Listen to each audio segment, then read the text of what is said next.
Hi, everybody. Thanks for being here today. I'm excited to be back. This is our first season with Blue World Research Institute. So I've got some information at the end where you can follow us if you want to keep up with what's going on with right whale season. And I thought I would come and give you guys an update on how the population is doing and hopefully what we can expect for this coming season.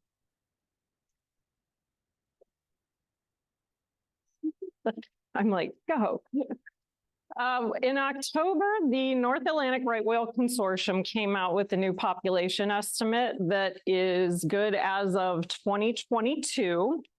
And we did actually see this sharp decline in the population start to level off finally. So we're not out of the woods yet. Throughout the 1990s and 2000s, there was a steady incline in the growth of the population. And then in 2010, it started to dip again. So we've seen a drastic reduction in the population since then, and it just now is hopefully finally starting to stop that decline. So until we have a few years under our belt, we're not quite sure what that's going to do, but we shall see. Just double check to make sure it did get bumped off.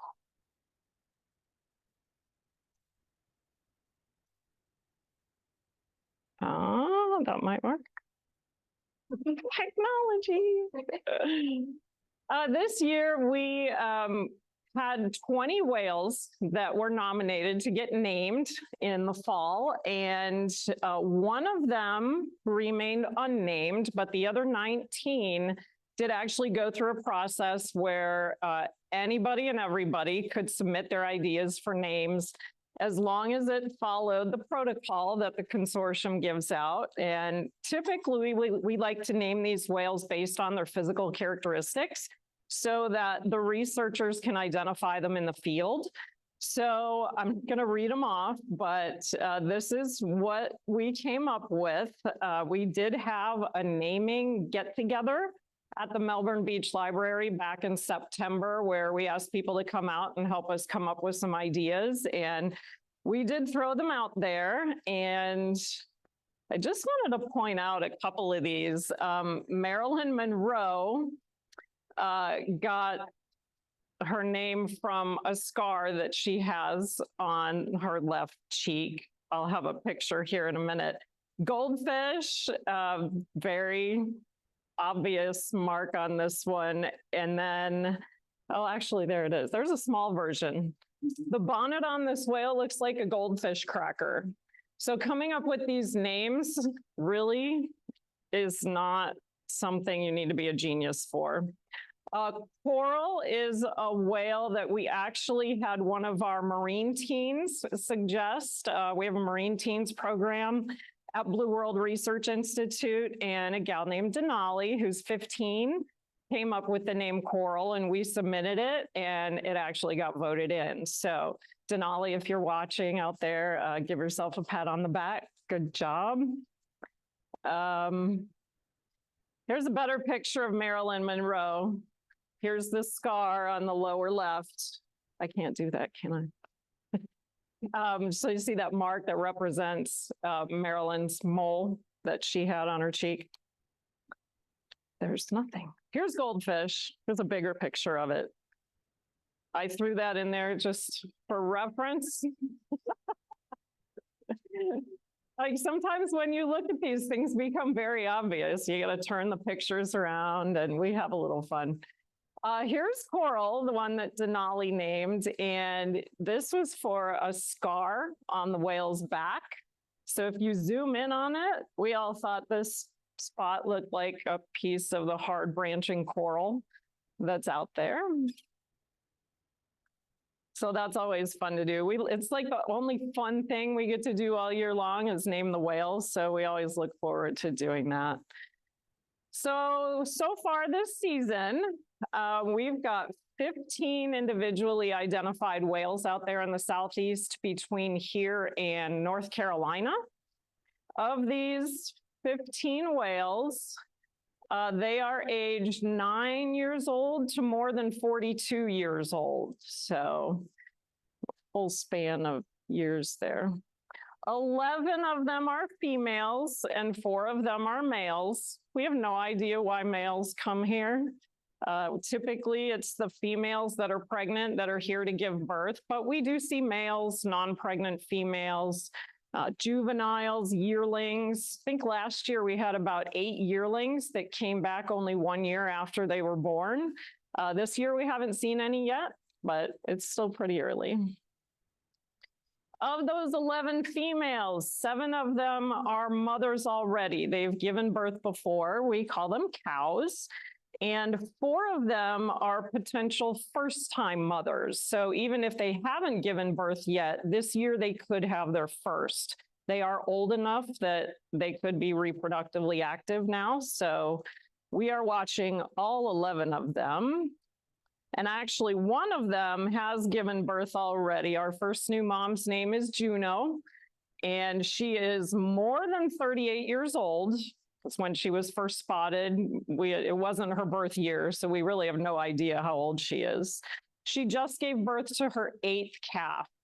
This is one of those reproductive females that is successful enough that we really don't want to lose whales like this, because she could be helping to increase the population quite a bit. So we don't want anything to happen to gals like that.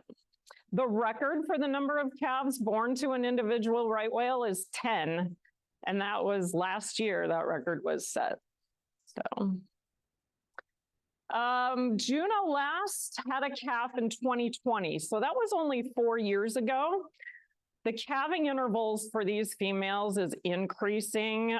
What used to be every 3 to 5 years has gotten to be sometimes every 10 or more years. So to see this new mom come back in only 4 is pretty good. There is another female out there. Ooh. Surprise. Our season is mid-November to mid-April, and there are 3 aerial survey teams out there covering 4 states. So that's how we know all of this already. We do have, I started to mention a female that just gave birth 2 years ago, and they spend 1 whole year being pregnant. So there's a good chance that female lost her 2022 calf, and she might be pregnant again and coming back to try it again. And all 10 of the other females are all potential moms. They're all old enough to give birth. We either know they're successful at it or could be having their first, anywhere from 9 to 15 years old. Okay. I couldn't leave this out. I'm trying to focus on good stuff today, and this is definitely good stuff.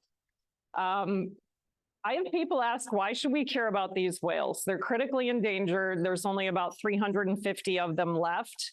And some people think, hey, you know what, if they were to disappear, how is that going to affect me? This is how it will affect you. Whales actually produce the food that phytoplankton need to capture carbon dioxide and produce oxygen. And they do it so well that they help our oceans produce half of the oxygen on Earth. So that's important. And the more whales we have in our oceans, the better job we can do at curbing climate change and making sure we have enough oxygen. It is believed that when we started whaling and taking tens of thousands of whales out of our oceans, that's when climate change really started to happen as far as human-caused factors go. All right, so our population stats right now, like I said, we've got about 350 roughly. Probably fewer than 70 breeding females in this population. That's not very many. I've heard when it gets down to 50, that's when we can pretty much say, okay, there's a really good chance they're going to go extinct, and that's not very far away. So we're keeping an eye on that. More than 85% of this population has scars from entanglements. I recently heard the number at 87%. And a lot of those animals, more than 50% of them have been entangled more than once. there are some whales out there that have been entangled 6 to 9 times. So sometimes they get out of it, sometimes they don't. Our population has more males than females right now, so that's not good if we want the population to increase. And we're not letting them live out their natural lifespan. They are affected by humans more than anything else, and we don't even know how long they live because they end up dying before we can find out. We've been studying them since 1980, and we still can't tell people what their lifespan is. We have no idea. We can guess. They've got a close cousin, the bowhead whale, that lives in the Arctic, and they have been proven to live like 210 years or something like that. So quite a while. They have a lot of potential. We just have to let them get there. I did mention their calving intervals are getting longer and longer. This is my 25th season doing this. And back when I started, the calving intervals were every 3 to 5 years.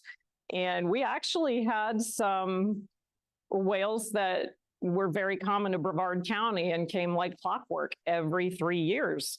And after a while, they stopped.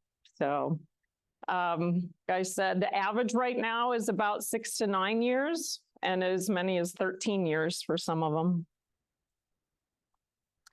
They are not giving birth nearly as much as they should, not just because they're slowing down and stretching out. We don't think they're finding enough food. And if they're not healthy enough to sustain their own bodies, they're not going to be healthy enough to get pregnant and carry a calf to full term. So that's one of the issues. And then they're dying faster than they're being born. So we all know where that points to. We're looking at extinction if that doesn't turn around.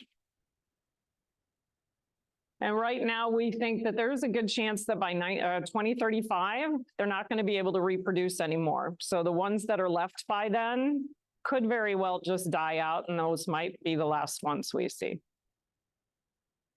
Okay, hopefully that's the end of the depressing stuff. I'm trying not to do that.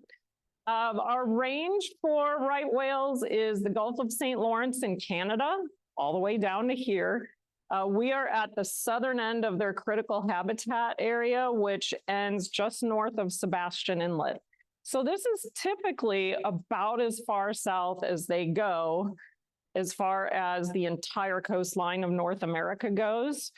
Sometimes they will go farther than that. Last year, we had a mom and calf go all the way down to Juno Beach. Sometimes they'll go around the Keys and up into the Gulf of Mexico. Some of them are here in the summertime, which we also don't expect. So there's some rule breakers out there. We never know what's going to happen. One of the reasons why our network is important is because for the same reason that they were hunted from shore so well and so easily, is the same as why our network works. And it's because we have shore-based spotters that can keep an eye out for these animals while they're here. Port Canaveral is now the busiest cruise port in the world. And it's right here where right whales are giving birth and nursing their calves, using the area as a nursery. So we work with the harbor pilots there to try and mitigate ship strikes, make sure they know where the whales are so that they can avoid hitting them. They literally clock their speed and estimate the time they're going to be near the port and compare it to the ship departure schedule. And they're very mathematical about it and technical, and they've been fantastic the whole 25 years I've been doing this. So they're really good at what they do. And this is why we do this. This is Jetty Park. And it is very common for these whales to be in areas where they are very close to large vessels. And that's why we do this. We don't have to go to the expense or the risk to send people offshore in planes. They will come in right behind the wave break, and all we ask people to do is report the sightings. If you're out on the beach in the wintertime, typically January or February here in Brevard County, just give us a call and let us know if you see them, and we'll take it from there. We mitigate close approaches by shoreline users, whether they're surfers or recreational boaters. folks in kayaks or paddle boards or what have you. We do have a lot of people get curious and get too close, and it is actually illegal to be within 500 yards of one of these whales. Here's a boat-based photo of how close they get. So our target audience for training are the people that live in these houses and in condominiums and work in shorefront businesses, because they're typically looking at the beach. I belong to a beachcombing club here, and I remind everybody, I know you guys are looking at your feet for stuff on the ground, but stand up every once in a while and look at the water, because if it's the wintertime, you might see a whale out there. Entanglements in commercial fishing gear is the #1 threat to these animals. It's not pretty. It usually takes them about 6 months to die from an entanglement, either because the ropes are cutting into them, it's causing infections, or it involves the baleen in their mouth, which they use for skim feeding, and it prevents them from eating. So they could either starve to death or die from infection, but either way, it takes a long time. And a few seasons ago, we actually had an entangled whale off in the Atlantic that we followed into Melbourne Beach. And it was literally days from death. When we figured out who it was, we did not realize that animal was even still alive. It was skin and bones. So we do see this down here every once in a while. It's usually because they were entangled up north and they swam all the way down here with it wrapped around them. They don't typically get entangled from gear that we have here in the South. So we see things like this. This is a whale named Kingfisher. He lived most of his life with his right flipper wrapped up like that, and it was so tight, the flipper actually grew around the rope. So what we're trying to do right now is deal with entanglement issues by getting vertical ropes out of the water. And one of the ways to do that is to try and convince fishermen who are in the pot trap fishing industries, mainly lobster and crabs, where they have traps on the ocean floor that are connected to a buoy at the surface with this vertical rope that goes between them. We think it's that vertical rope that the whales are getting entangled in. They're feeding, so they're swimming with their mouths open, and the rope goes in their mouth, and then they roll and twist and turn to try and get out of it. But instead of getting out of it, they just end up making it worse, and they end up with wraps all over their body. So there's a lot of technology being developed out there to try and get those vertical ropes out of the water column and store it and the buoy down on the ocean floor with the trap. So basically, we're using an acoustic signal from the boat where they can just signal their trap on the bottom to come to the surface whenever they're ready to haul in their catch. So right now, it's going well. There are fishermen out there who have been fishing like this for years. It works just fine for them.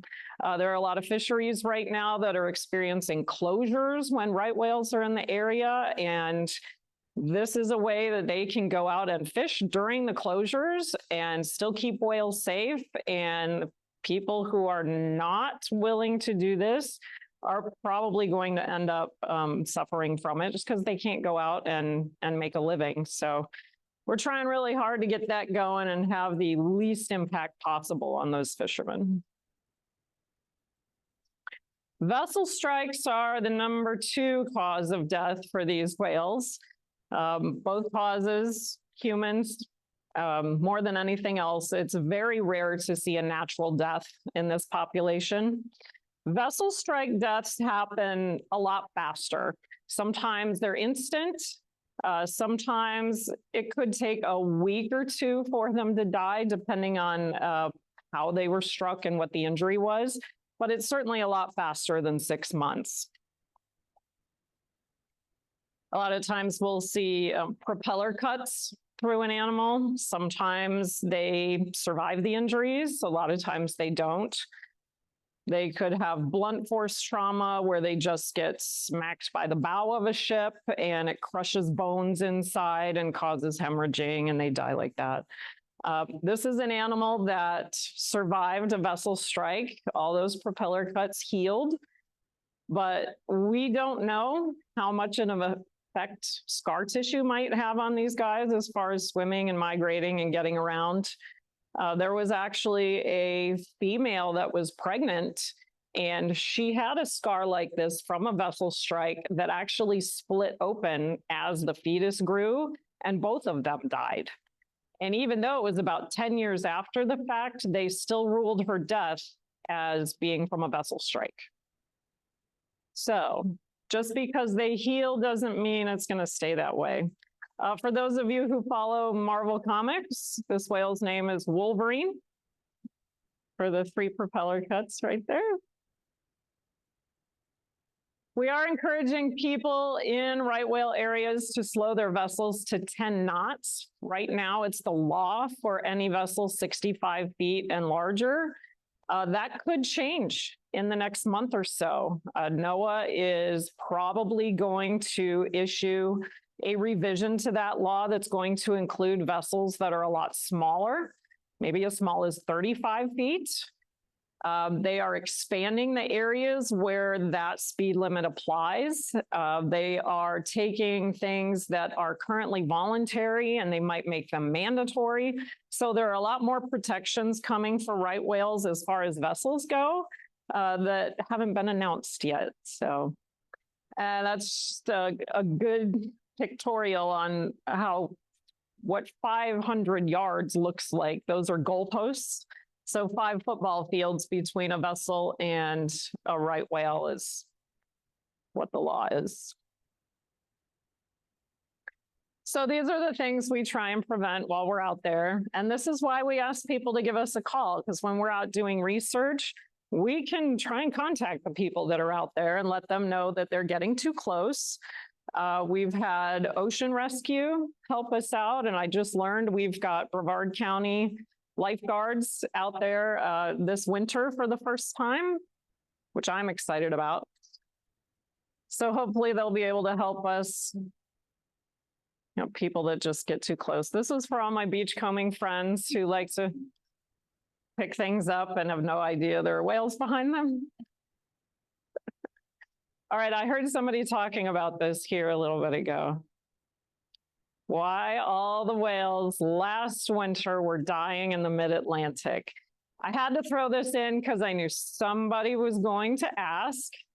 We've heard a lot, especially on social media, people talking about how wind farms and wind turbines are killing whales or could be killing whales. And from what we can tell, there is absolutely no evidence that supports that. Right now, it's wind farms that are being developed, and there's a concern about the noise, trying to figure out where to put the wind farms. But as far as we know, it's not an issue right now. It could be. Does it affect them? Probably. How much? We don't know right now. There were 23 whales that washed up around New Jersey and New York back in January and February. All of the ones where they were able to determine a cause of death through performing a necropsy on the animal were all determined to be vessel-struck animals. Every one of them died from a ship strike. Nothing indicated wind or noise in any way. None of them died from ingesting plastic. It was a vessel strike in every case. So I'm happy to field more questions about that, but I just wanted to throw that out there if that quick little summary helps any of you. So if people want to get involved, we encourage you to become a volunteer with the program. It doesn't really commit you to anything. It's learning what to look for, how to tell these whales apart from other whales that we might have here, like humpbacks, maybe how to tell them apart from a flock of ducks, which people have reported to us before, manta rays, things like that. We'll teach you how to tell the difference. You don't really have to commit any amount of time. If you're somebody who lives on the beach or goes to the beach for recreation, we just ask that you know what to look for and give us a call if you see anything. And that's it. If you happen to be out on the beach with us, maybe you can help us educate other beachgoers that approach us and ask us what we're doing. Just say, hey, these are critically endangered whales. We're doing research, photo ID. We work with state and federal agencies to do disentanglement operations or genetic sampling and things like that. And help us, just keep an eye on the animals. If it takes us a while to get there, we might need someone to hang out with them long enough for us to show up. So it's not a bad gig, all in all. To report the sighting, so we have our hotline number, which is 888-97-WHALE. If you guys got a brochure, it is in there multiple times. We encourage you to put that in your contact list on your phone. That way, believe me, I've had people like, I never thought it would happen to me. It could happen to you. So if you just put that in there under Whale Hotline, you'll have it. You won't have to look for it. Another perk to this is if you go through a volunteer training class, we will put you on a list to be notified when the whales are here so you can go out and watch them with us. If that number is in your phone, it'll come up Whale Hotline and you'll know that it's us calling you rather than somebody telling you that you really should renew your auto insurance. I don't want you to miss that call. So that's another good reason to have it in your contact list. NOAA also has a phone number, 877-WHALE-HELP. We all talk to each other in this area. I mean, they would just call us anyway to go out and respond to the sighting and see if we can document it. So no matter what phone number you call, we're going to get there either way. There is an app you can put on your phone called Whale Alert. That was designed to help boaters report whale sightings from offshore. It gives them the ability to take pictures and submit that with their reports. I believe it'll pull the lat and long off their GPS on their phone, so they can turn in sighting reports even if they don't have access to a cellular network. So when the boat comes in, it'll all just upload into the system once they're back. You can also call Channel 16 and report sightings to the Coast Guard. One of the things I do have to tell people is there could be 100 folks standing out on the beach watching the whales, but don't assume that somebody else has reported the sighting already, because it turns out everybody else is thinking the same thing. And then we never hear anything. A lot of times we don't find out about sightings until we see somebody's post on Facebook. So then we have to troll social media sometimes and see if anybody's posted their own pictures of whales. And then we follow up with people and see if we can use their photos for science. So if you give us a call to report the sighting, we'd love to know the number of whales that you think you're looking at, if any of them are calves, what direction they're going, and maybe how far offshore. Helps us find them a little easier. If we have to look for them because they are no longer in the place where you reported them, it's nice to know if we need to go north or south to try and find them. And your contact info. If you don't get a live person, it'll be good to have that so we can call you back. If you have a chance to pick up this book, We Are All Whalers by Michael Moore, it is fantastic. Michael Moore is a whale veterinarian. Basically, he has spent 40 years of his career dissecting whales. He literally knows them inside and out. And this was his suggestion to everybody, whether you're a marine biologist or not, whether you live on the coast or not, everybody can do something to help these animals. And just to summarize that, a lot of it is relying on overseas products. The more we import, the more ships are crossing oceans that can put animals at risk. Know your seafood. Know where it comes from and what it takes to get it onto your plate.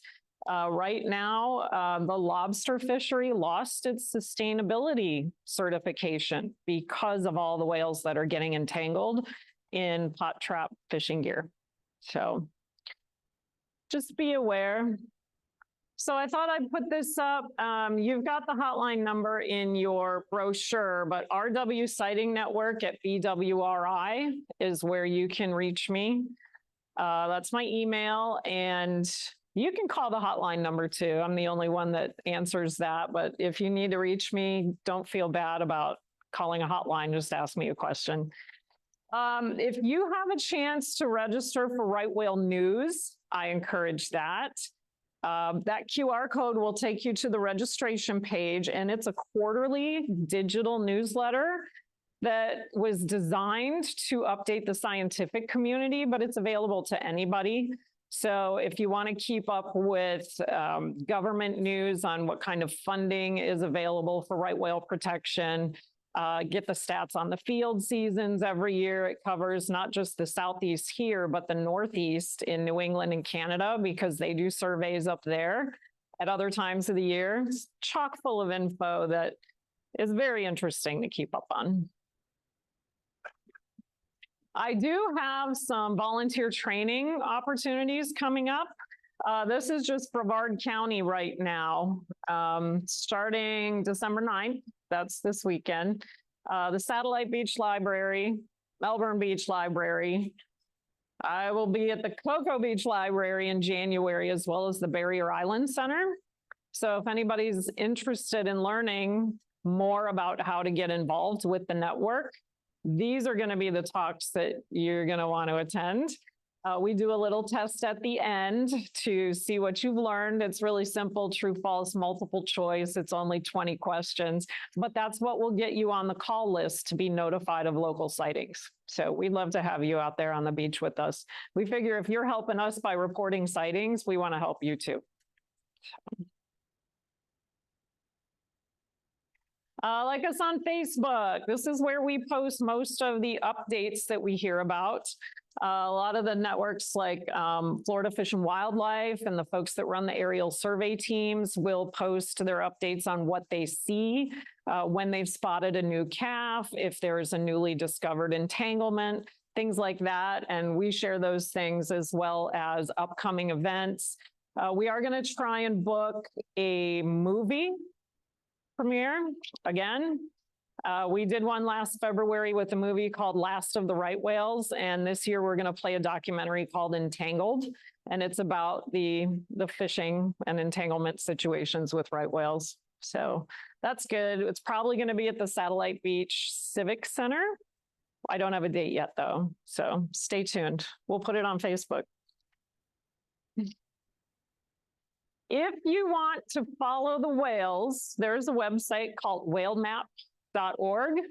You can go there and see where all these little points get stuck on a map for every right whale that is either visually spotted or acoustically detected. And that's usually updated about every 24 hours.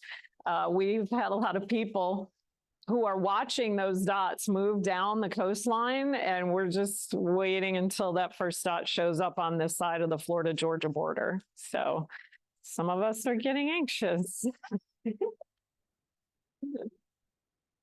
Right Whale Festival is a good time. This is held up in Fernandina Beach on the Florida-Georgia border. Amelia Island has been hosting it for, I think, the last 4 years now. It's the first weekend in November every year. And if you're interested, mark your calendar. It's on the 2nd and 3rd in 2024. It's a 2-day festival. They've got pre-activities, post-activities, all sorts of stuff, beach cleanups. They had a dog parade, a skateboard contest, a 35-mile cycling tribute ride for one of the original people that helped get this festival going in the first place. All sorts of stuff, chalk painters, face painters, activities for kids. They bring out all the law enforcement vessels and let kids climb all over them, and it's good. It's fun. And our sponsors, our easily for 20 years, we've gotten funding from the whale license plates, which you've probably seen on the roads. Sea of Change Foundation gave us a grant to put some informational signs in beachfront parks. Keep an eye out for right whales. Port Canaveral has been with us since 1995. Ooh, that's a long time. It's because we're working with their harbor pilots, make sure the whales stay safe. And then, I'm going to call you out, Joel. He's hiding in the back over there. This program has not been the same for the last 5 years because of my professional volunteer assistant. Amazing photographer. If you guys get a chance, go to Joel Likes to Photo on any social media platform, just about, and check out his work. He's really amazing. He's my drone pilot, my photographer, my caddy, my chauffeur, my all sorts of stuff. So, okay. That's all I've got. Thank you. Welcome. I spark any questions? All right. So I'm going to come around the room and grab any of those note cards that you guys have. To start you off for questions, what are the consequences to the whales of people encroaching on them, like on surfboards or paddleboards? And then what are the consequences that people, if they are caught, can receive? A two-part question. Okay, so for the whales, if people are getting too close, we're talking about small things, surfboards, paddleboards, things like that. Obviously, they're not going to harm the whales that much. They don't have any propellers moving, I'm going to guess. Even jet skis don't. But you could still, jet skis could run into them. I think a lot of it is basically the fact that you're interrupting the pair bonding that a mother and calf are going through. This calf needs to learn how to trust its mother. That's its food source. And they're getting ready to make a migration 12 to 1,500 miles back north to the feeding grounds. And we've seen people who get too close actually end up separating moms and calves. And it might not be for very long, but that's just something we don't want to see. So we just encourage people to stay far enough away that they can bond and do their thing. And if we leave them alone and watch from a distance, it's better for them. I have seen people spoken to by law enforcement. I'll leave it at spoken to. I've seen actually recreational boaters get fined. Back in 2014, we had a first-time mother who crossed the Canaveral Ship Channel 8 times. Yes. And she thought she'd hang out off Cocoa Beach during the week of spring break, which was not ideal. There were a lot of people who were getting too close to her at the time, and Florida Fish and Wildlife kept a very close eye on them. Some of them got $500 fines. All of them were paid, from what I understand. But some of our volunteers even submit photos to us from their oceanfront condos. We have people emailing us pictures of people getting too close and saying, can you do anything about this?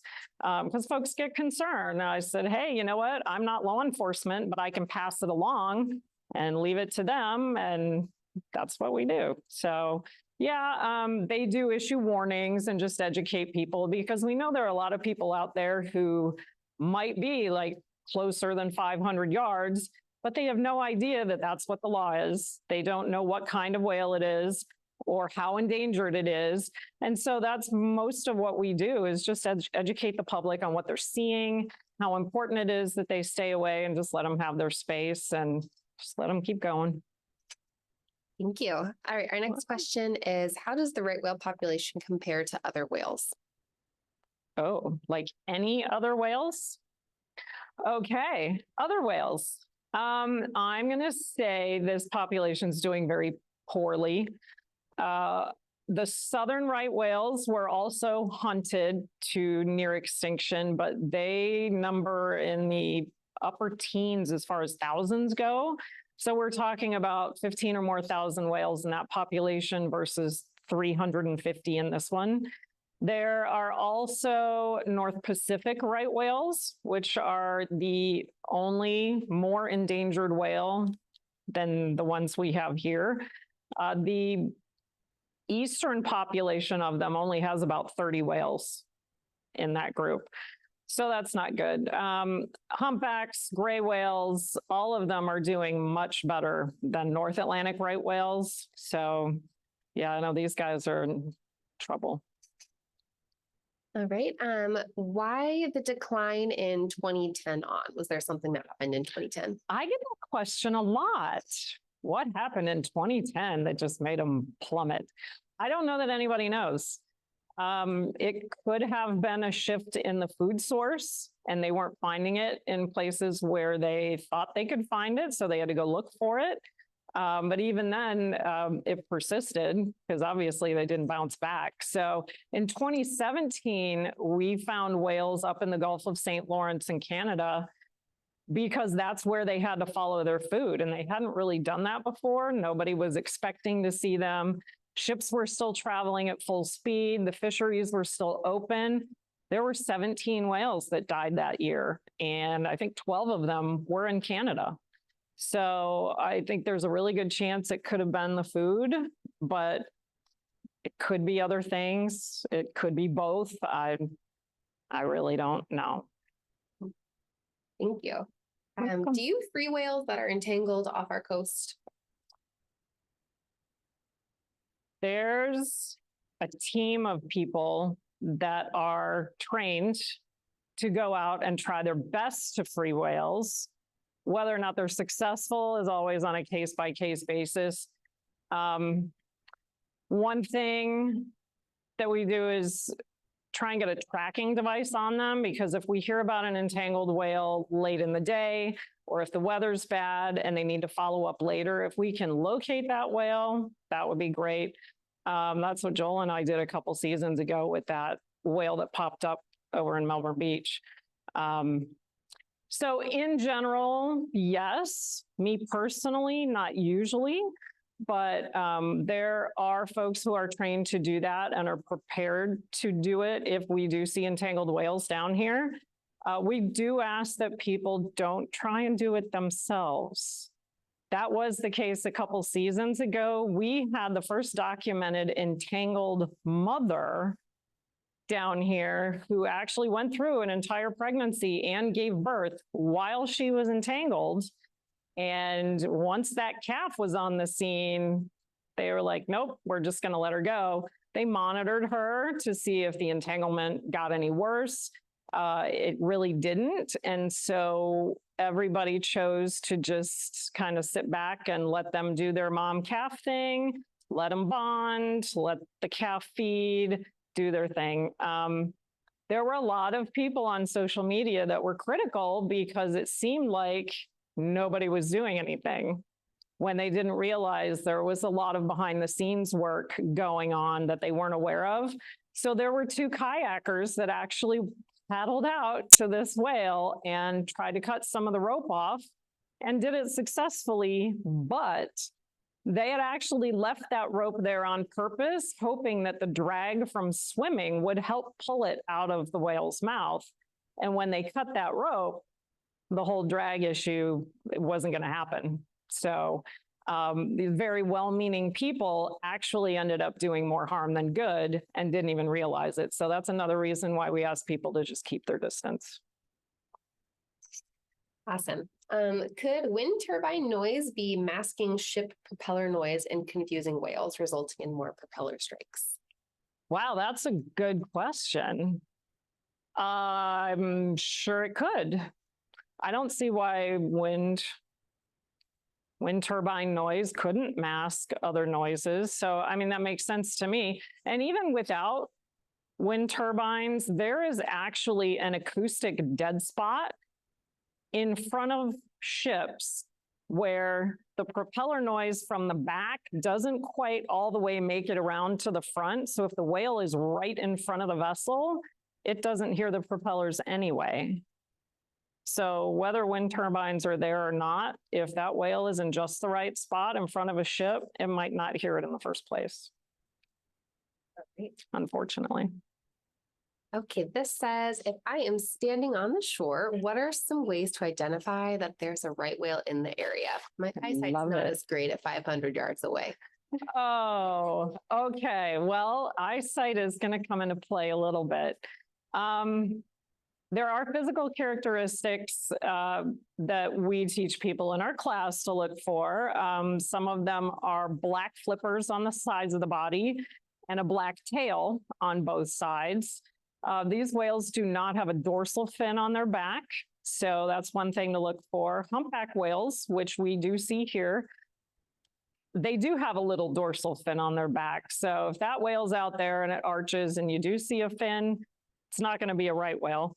One thing that will guarantee that you're looking at a right whale is the V-shaped blow that it gives off from the spout. The water vapor actually comes out and goes in two different directions. No other whale species does that for the most part. So I think all of those things would be something that you need to have a fairly good eyesight for. Binoculars always help. You can see these whales from shore with a naked eye, but if you want to make out details like body parts or be able to tell who's the mom and who's the calf and see the behaviors, then binoculars are probably a good idea. Would a whale even know what to do if it heard a propeller? Do they associate the sound with danger? I don't think they do. I don't think whales necessarily know that propeller sounds are associated with something that could harm them. We don't even know what they hear and what they don't, or do they feel it? Could be vibrations that they're feeling. So no, that's been one of the general things I think researchers have thought for decades, is that they really have no idea that ships represent a threat. They're found in very shallow water. Like even if they were to dive to get away from them, there's nowhere to go sometimes. So yeah, a lot of times we do see them not really change their behavior. However, we have also seen them change behavior from very little interaction. It could just be 15-foot little recreational fishing boats. And if they get too close or start doing circles around them, they will constantly change their swimming direction just to try and get away from them. So it might depend on how large the vessel is, how big the propeller is, and things like that. Okay, and then this is the last question that we have time for. Can you provide information on whale-safe seafood? Oh, whale-safe seafood. If it exists. I am going to say the best resource for that right now is probably the seafood watch list at the Monterey Bay Aquarium. And I think that you can download that on their website. It's also an app, correct? Probably can't. Yeah, I believe so. All right. Okay, well, Cool. Thank you, Julie. If you have any other questions for Julie, please email her. It is rwsightingnetwork at bwri.org. Thank you so much. Thanks.